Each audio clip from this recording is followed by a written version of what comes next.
Di Timur Timur, Pak Prabowo bersama dengan Kompi Nanggala 28 bergerak dan terlibat dalam pertempuran dengan Fretilin Partai Sayap Kiri Timur Timur. Batalion 744 pada saat itu disiagakan untuk mencegat rombongan Fretilin ini, dan dalam pertempuran jarak dekat, Sersan 1 Cakobus Amaradebo berhasil menembak orang penting dari sisi lawan. Orang tersebut adalah Nicolau Dosres Lobato, Presiden Timur Timur. Melihat kehadirannya Prabowo, katanya putri bungsu Soeharto, Siti Hutami, langsung berdiri menudingkan jarinya ke arah Prabowo dan bilang, "Kamu pengkhianat, jangan injakan kakimu di rumah saya lagi." Hai sob, gua Armando. Assalamualaikum warahmatullahi wabarakatuh. Kalau kalian belum subscribe ke channel ini, jangan lupa klik tombol subscribe-nya di bawah, terutama buat kalian nih yang suka dengan sejarah.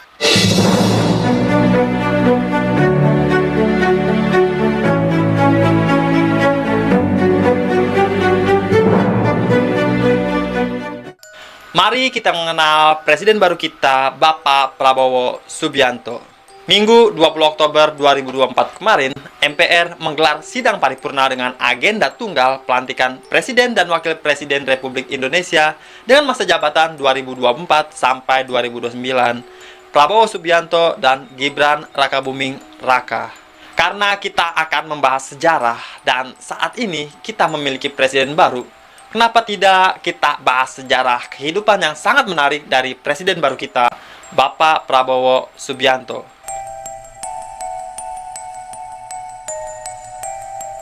Prabowo Subianto Joyo Hadikusumo lahir di Jakarta tanggal 17 Oktober 1951. Dia merupakan anak ketiga dari 4 bersaudara, jadi 2 kakak perempuannya adalah Bianti Ningsi Midirawati Jiwandono dan Mariani Ekowati Joyo Hadikusumo. Dan adik laki-lakinya jadi si bungsu bernama Hasim Joyo Hadikusumo. Nah, Bapak Prabowo terlahir dari ibu yang bernama Dora Mary Sigar yang pada usia 12 tahun pergi ke Belanda untuk sekolah. Ibu Dora juga melanjutkan studinya di Utrecht, Belanda, mendalami bidang keperawatan bedah. Tapi setelah menikah, dia fokus di rumah untuk membesarkan anak-anaknya dan mendampingi suaminya. Suaminya adalah seorang pria gagah bernama Sumitro Joyo Hadikusumo. Beliau adalah seorang ekonom yang terkenal banget di Indonesia pada saat itu. Bahkan dalam kepemimpinan Soekarno sampai Soeharto, Sumitro beberapa kali menjabat sebagai menteri. Mulai dari menteri perdagangan, menteri koordinator di bidang ekonomi dan keuangan, sampai menteri negara riset dan teknologi. Nah, ayah Pak Sumitro, kakeknya Pak Prabowo, adalah Margono Joyo Hadikusumo. Beliau adalah pendiri dari Bank Negara Indonesia, BNI. Dan keluarga Joyo Hadikusumo ini merupakan keturunan dari Raden Tumenggung Kartanegara, salah satu panglima dari Laskar Pangeran Diponegoro. Jadi bisa dibilang keluarga Joyo Hadikusumo ini bukan keluarga main-main ya sob. Penorehan nama mereka di sejarah negara Indonesia aja udah panjang banget. Nah, karena ayahnya Pak Prabowo, Pak Sumitro itu lumayan sibuk. Prabowo kecil itu mulai hidup berpindah-pindah dari satu tempat ke tempat lain atau dari satu negara ke negara lain.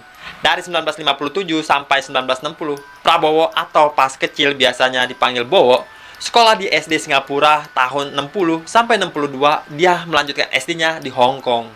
Dan dari kecil aja, Bowo itu udah kelihatan sob memiliki ketertarikan di dunia militer. Dia suka banget nih bahas atau main perang-perangan. Dia juga nggak segan gitu untuk meminjam bedil atau senjata api milik ayah temennya. Dan menurut teman-temannya, Prabowo itu dari kecil juga merupakan anak yang berani, tapi cenderung cepat marah. Walaupun kemarahannya juga cepat hilang sob. Dari tahun 62 sampai 64, Bowo akhirnya melanjutkan pendidikan SMP-nya di SMP Victoria Institute, Kuala Lumpur, Malaysia. Pada masa-masa itu, hubungan Indonesia sama Malaysia itu lagi panas-panasnya sob. Jadi Indonesia lagi menentang rencana Malaysia untuk membuat negara federal Malaysia yang terdiri dari Malaysia, Singapura, Brunei, Sarawak, sama Sabah. Ini juga sempat gue bahas di video yang ini nih di G30 SPKI. Dan karena keadaan itu, katanya Bowo kecil itu sering banget dibully sama temen-temennya yang nggak suka sama Presiden Soekarno. Dalam biografi ayahnya, Pak Prabowo Sumitro Joyo Hadikusumo, jejak perlawanan begawan pejuang, diceritakan nih bahwa Prabowo sempat ngomong gini ke ayahnya, "Saya tahu papi berseberangan dengan Soekarno, tapi saya tidak tahan semua meledek negara kita. Kalau sampai 1 tahun lagi saya di sini, saya akan menjadi pro Soekarno. Akhirnya dari Malaysia tahun 64 sampai 66, Bowo melanjutkan SMP-nya di American International School of Zurich di Swiss. Dari tahun 66 sampai 68, dia melanjutkan SMA-nya di The American School of London. Dan tamat SMA, beliau diterima di 3 universitas Amerika Serikat, tapi tiga-tiganya ditolak, sob. Prabowo bilang ke ayahnya bahwa dia ingin melanjutkan pendidikannya di jalur militer. Awalnya Sumitro menentang, tapi lama-kelamaan akhirnya Pak Sumitro memberikan restunya. Akhirnya pada tahun 1970, Prabowo memutuskan untuk balik ke Indonesia dan melanjutkan studinya di Akademi Angkatan Bersenjata Republik Indonesia atau AKABRI, bagian darat yang terletak di Magelang. Kalau sekarang itu namanya Akademi Militer Nasional. Nah, salah satu alasan kenapa Pak Prabowo akhirnya tuh mau masuk ke dunia militer, itu karena pamannya, sob, Kapten Subianto Joyo Hadikusumo.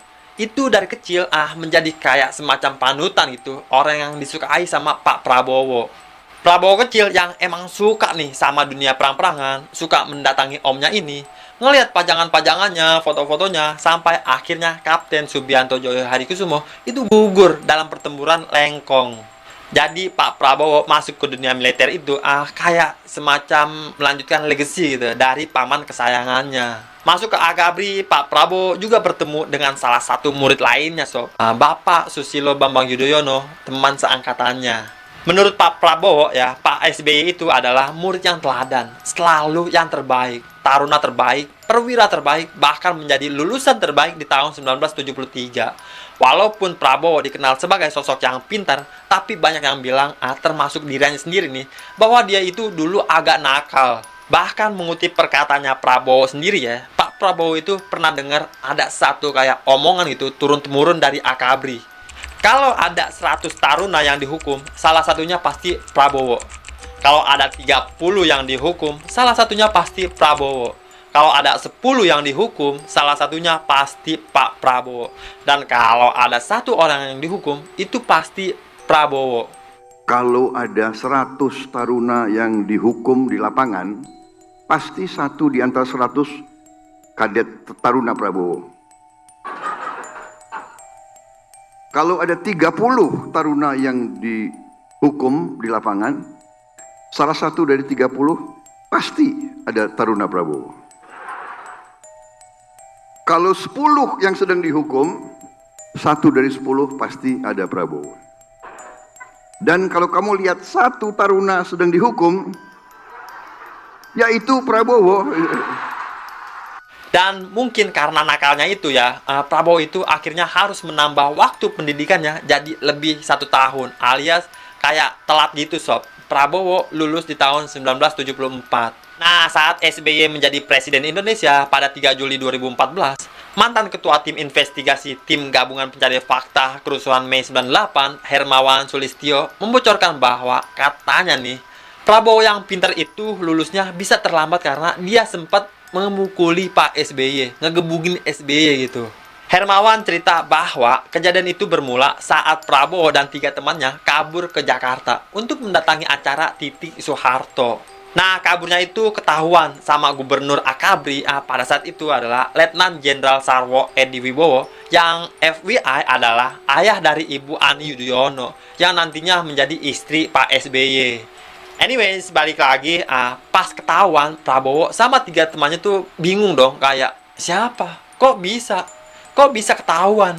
Dan mereka sadar bahwa satu-satunya orang nih yang tahu bahwa mereka kabur adalah SBY. Karena SBY sempat diajak untuk kabur, tapi dia nggak mau. Dan setelahnya mereka bertengkar. SBY itu pernah digebuki Prabowo waktu di Akmil, di AKABRI waktu itu. Tapi sob, pada 7 Juli 2014, setelah pernyataan Hermawan tersebut, juru bicara Presiden SBY, Julian Aldrin Pasha, membantah bahwa SBY pernah dipukuli sama Prabowo. Yang saya dengar langsung dari Bapak Presiden bahwa itu tidak benar. Tidak ada berita yang sebagaimana disebutkan ada pemukulan dan sebagainya itu. Ada langkah hukum nggak Pak terhadap? Bagaimana? Ada langkah hukum nggak Pak untuk Pak? Saya kira saya tidak perlu menanggapi. Jadi, apakah cerita ini benar? Anyways, setelah Prabowo akhirnya lulus dari Akademi Militer di tahun 1974 dengan pangkat Letnan II, Beliau bergabung dalam Kopasanda, pasukan elit Angkatan Darat, atau yang saat ini namanya tuh Kopassus, Komando Pasukan Khusus. Tugas pertamanya adalah untuk menjadi komandan peleton pada grup 1 atau para komando yang menjadi bagian dari pasukan operasi tim Nanggala di Timur Timur. Di Timur Timur, Pak Prabowo bersama dengan Kompi Nanggala 28 bergerak dan terlibat dalam pertempuran dengan Fretilin Partai Sayap Kiri Timur Timur. Batalion 744 pada saat itu disiagakan untuk mencegat rombongan Fretilin ini, dan dalam pertempuran jarak dekat, Sersan 1 Cakobus Amaradebo berhasil menembak orang penting dari sisi lawan. Orang tersebut adalah Nicolau Dosres Lobato, Presiden Timur Timur. Nah, keterlibatannya Prabowo dalam pasukan yang membunuh Nicolau Lobato membuat atasannya impress banget sob, terkesan dengan pemuda ambisius ini. Nah, Prabowo jadi lebih semangat dan merasa bahwa dia tidak salah pilih karir untuk dirinya sendiri. Dianggap berhasil di Timur Timur, Prabowo bersama perwira lain, Luhut Binsar Panjaitan, dikirim ke Jerman untuk belajar kontraterorisme di Grenzschutzgruppe 9, GSG 9, atau polisi elit anti-teror. Nah, ketika mereka lagi belajar di Jerman, terjadilah pembajakan pesawat Woyla 1981 yang kita pernah bahas juga di video sebelumnya nih. Jadi, pulang dari Jerman, Prabowo dan Luhut membentuk Satuan Penanggulangan Teror atau yang dikenal sebagai Gultor 81. Di satuan anti-teror ini, Luhut menjadi komandan dan Prabowo menjadi wakil komandan sampai 1985. Selama dia menjadi tentara, diceritakan bahwa Prabowo itu sempat menjalin hubungan dengan seorang perempuan di Jogja. Tapi karena Prabowo waktu itu lagi sibuk-sibuknya, hubungan itu pun kandas. Setelah itu dikatakan Pak Prabowo juga sempat nih dekat dengan beberapa teman perempuan, tapi nggak pernah lanjut jadi apa-apa gitu sob. Nah, kisah cintanya Prabowo itu diceritakan oleh ayahnya sendiri di buku yang tadi, Jejak Perlawanan Bengawan Pejuang, karya Sumitro Djohadikusumo. Di dalam buku itu diceritakan bahwa suatu hari Prabowo datang untuk bertemu sama papinya. Dia bilang sama papinya bahwa dia ingin mengajak seorang teman perempuan datang ke rumah. Bahkan dia bilang, teman saya ini adalah salah satu muridnya papi. Dan ternyata perempuan yang diajak ke rumahnya itu adalah Siti Hediati Haryadi, atau yang lebih dikenal dengan nama Titi Soeharto. Saat mendengar hal itu, Sumitro sangat mendukung nih hubungan antara Prabowo dan teman perempuannya ini. Bahkan dia sempat bilang, kalau kali ini kamu tidak serius, payah deh kamu. Nah, nggak cuma Sumitro, istrinya jadi maminya Pak Prabowo juga tertarik sama si Titi. Titi dinilai sangat rendah hati, sopan, pokoknya orang tuanya Prabowo itu udah ngasih green light lah. Beberapa waktu kemudian ada sebuah acara di Istana Negara. Ibu Tin, istrinya Presiden Soeharto, sempat mendekati Sumitro lalu berbisik tentang kedekatan anak-anak mereka, Prabowo dan Titi. Bahkan Tejoa Hoksui, orang kepercayaannya Probo Sutejo, adiknya Soeharto, juga sempat mendorong Sumitro untuk meresmikan nih hubungan Prabowo dan Titi. Akhirnya Sumitro pun tanya sama Prabowo, "Nak, kamu ini serius kan dengan Titi?" Prabowo pun bilang, "Iya ya, nanti saya lamar." Nah, saat Prabowo hendak melamar, beliau kaget karena ternyata dia nggak bisa melamar sendirian. Langsung gitu, kayak "Purpose will you marry me?"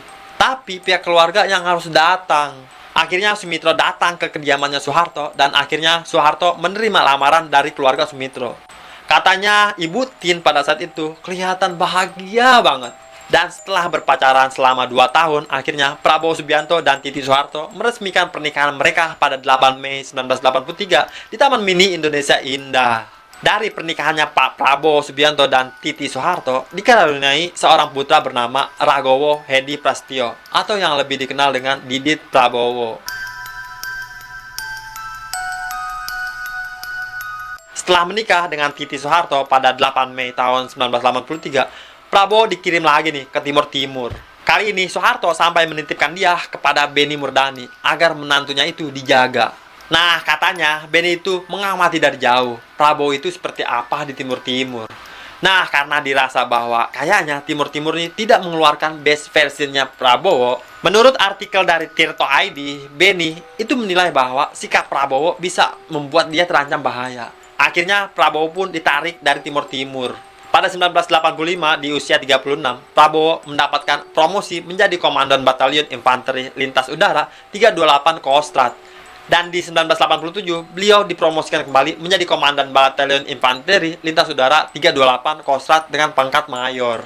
Setelah itu, dia menjabat menjadi Kepala Staf Brigade Infanteri Lintas Udara 17 Kujang 1 Kostrad.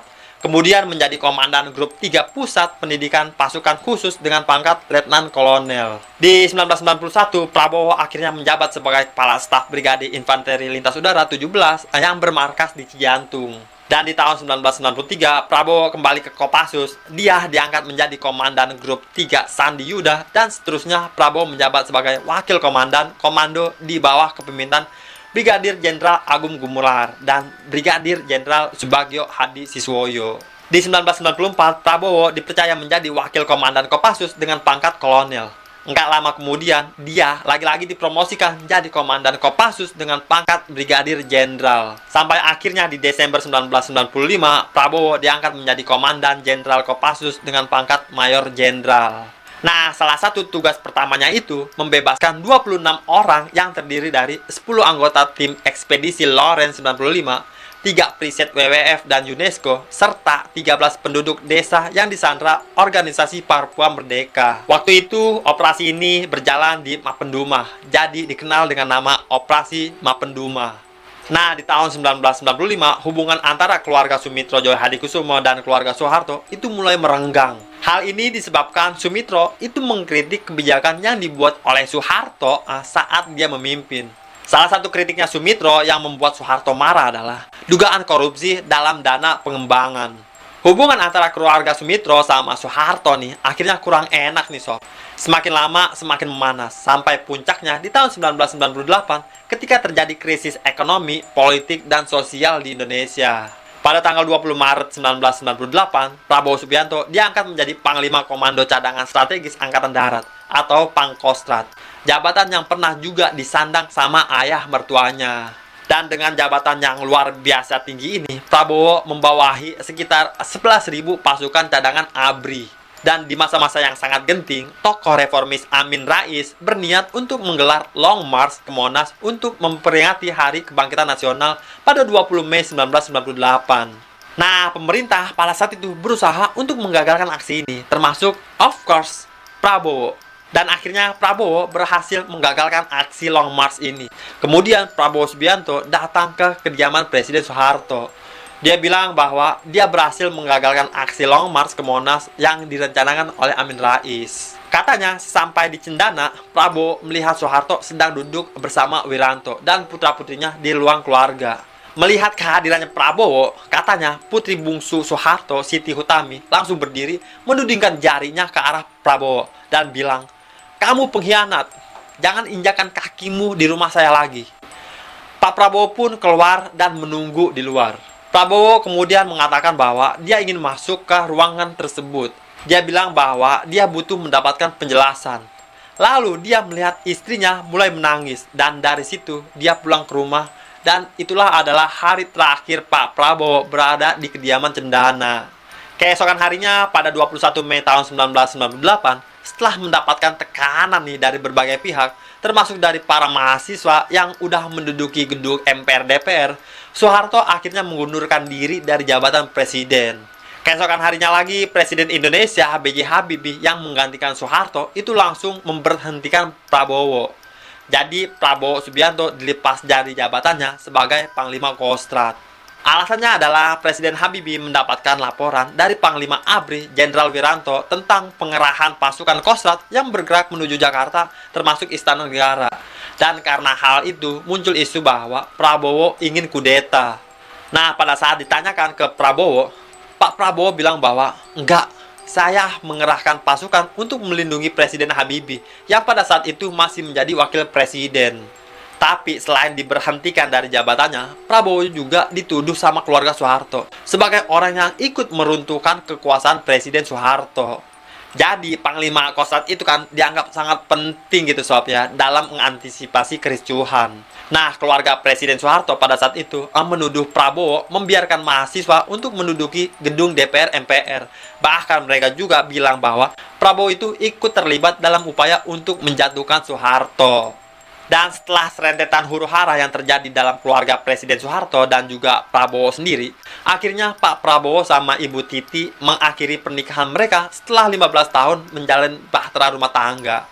Nggak hanya pekerjaan dan keluarganya, karir militer Prabowo di TNI juga kandas. 24 Agustus 1998, lewat pengumuman langsung oleh Menteri Pertahanan sekaligus Panglima Angkatan Bersenjata Republik Indonesia Wiranto, Letnan Jenderal Prabowo Subianto dihentikan dengan hormat dari kedinasan militer. Dan di 2014, surat pemberhentiannya Prabowo Subianto dari ABRI itu sempat beredar. Surat yang dikeluarkan oleh Dewan Kehormatan Perwira menyebutkan bahwa Prabowo dinyatakan bersalah dalam sejumlah kebijakan selama di militer. Salah satu kasus yang diputus dalam surat itu adalah penculikan para aktivis di tahun 1998. DKP menyebutkan bahwa Prabowo itu memerintahkan anggota Satgas Mawar, Satgas Merpati, melalui Kolonel Infanteri Hairawan dan Mayor Infanteri Bambang Kristiono untuk melakukan pengungkapan, penangkapan, dan penahanan aktivis. Nah, setelah meninggalkan dunia militer, Pak Prabowo akhirnya mengasingkan diri ke Jerman dan Yordania bersama adiknya Hasim.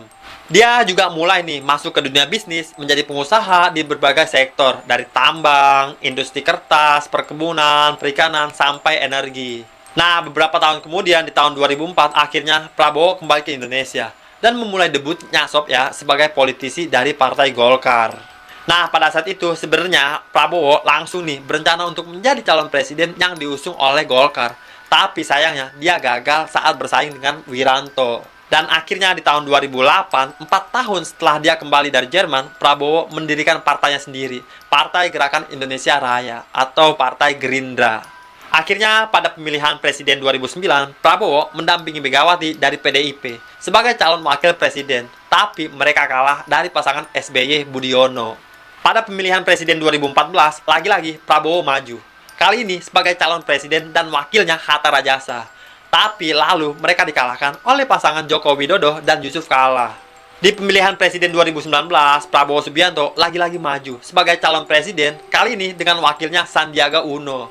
Dan di tahun 2019, mereka kalah lagi melawan pasangan Joko Widodo dan Ma'ruf Amin. Nah, tapi di periode kedua pemerintahan Joko Widodo Ma'ruf Amin, Pak Prabowo Subianto akhirnya dipercaya untuk menjadi Menteri Pertahanan. Dan di Februari 2024, Pak Prabowo diberikan gelar Jenderal Kehormatan oleh Presiden Joko Widodo. Sampai akhirnya Pak Prabowo kembali mencalonkan dirinya sebagai presiden pada pemilihan presiden 2024. Kali ini bersama calon wakil presiden Gibran Rakabuming Raka.